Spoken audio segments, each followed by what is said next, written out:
Hey guys, welcome to the channel. Today, let's talk about the S21 Ultra and the S21 Plus after 1 month.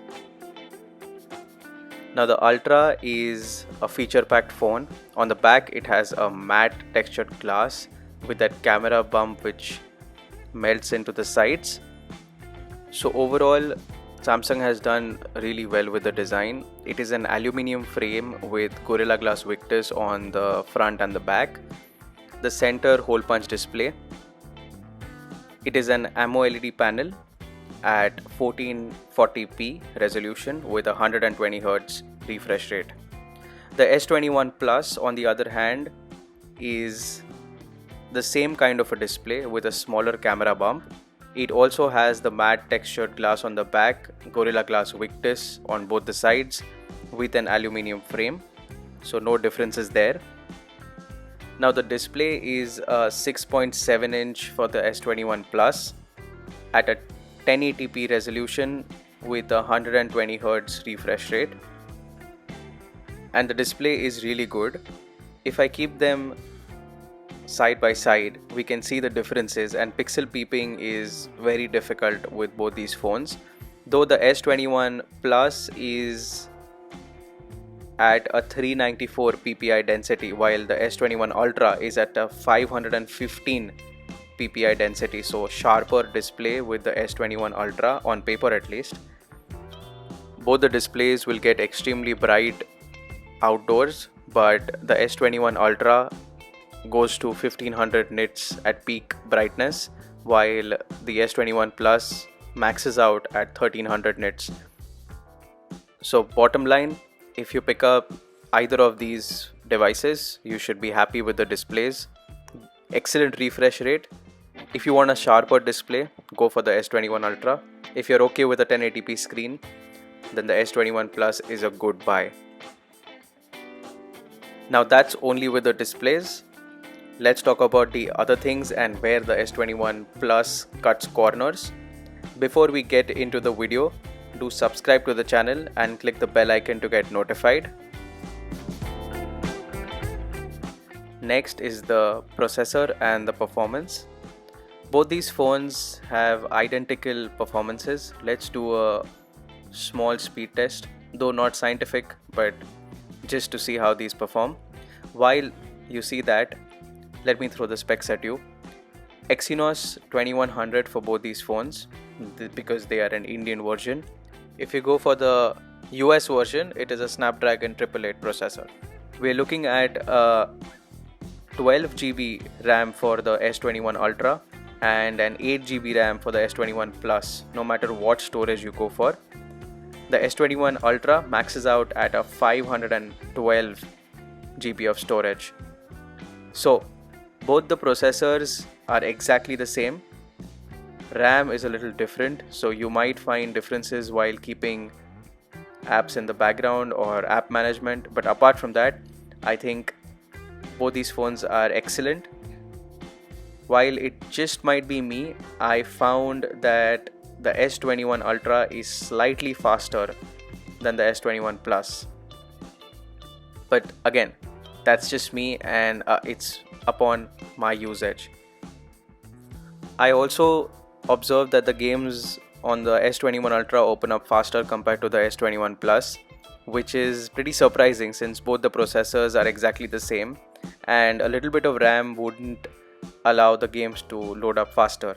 So let's see how it performs in the camera section now. With this, the S21 Ultra definitely wins over.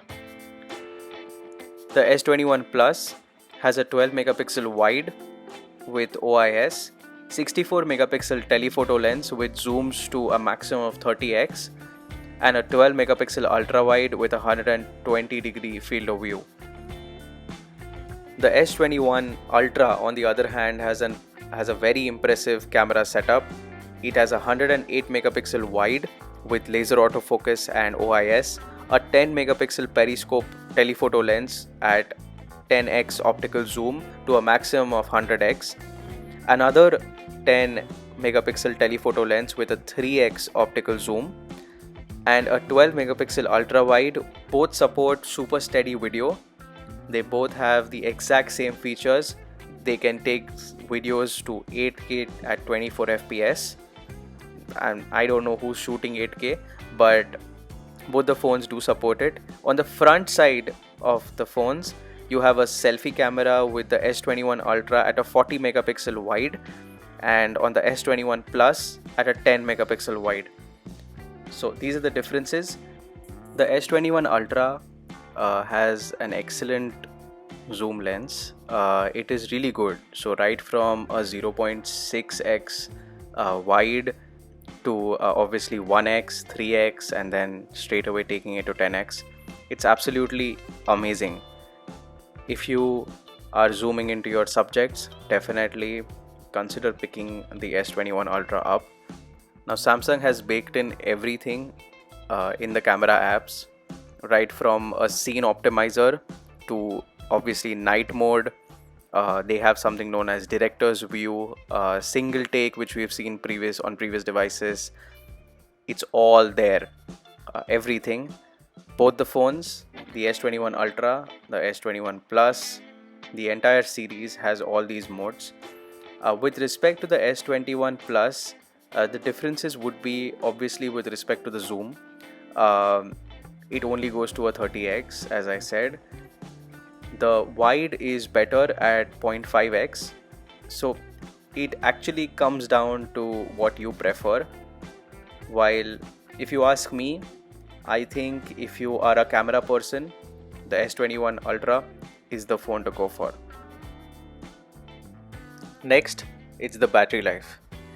The battery life is very different when it comes to both these phones, though on paper it might be the same. So we have 5000 mAh for the S21 Ultra and 4800 for the S21 Plus. Now why I said this was different, it's because the S21 Plus has a 1080p screen, so that's a better battery life there. Both the phones support fast wired charging at 25 watt, wireless charging at 15 watt, reverse wireless charging at 4.5 watt, and they are extremely good with their battery life. So with the Exynos versions, I think it would easily survive about 1.5 days without any issues. I finish through the day at about 20% to 30% battery life, both these phones. Now last, let's talk about the speakers, and I will keep quiet so that you can hear them. We're going to talk about the OnePlus 8 Pro and the iPhone 12 Pro Max in a gaming challenge. So let's get into it. And first, we're going to talk about the OnePlus 8 Pro and the iPhone 12 Pro Max in a gaming challenge. So let's get into it. Nice to hold. So overall, it is a good design, very boxy, and with that, we're at the end of the video. Both the speakers for me exactly sounded the same, so no differences there, though there are a lot of differences between the phones, and it will come down to a personal preference of what you prefer and how much in terms of, say, the camera or the screen. Any which way, both these phones are excellent devices, and hit me up in the comment section if you have any queries. As usual, thanks for watching.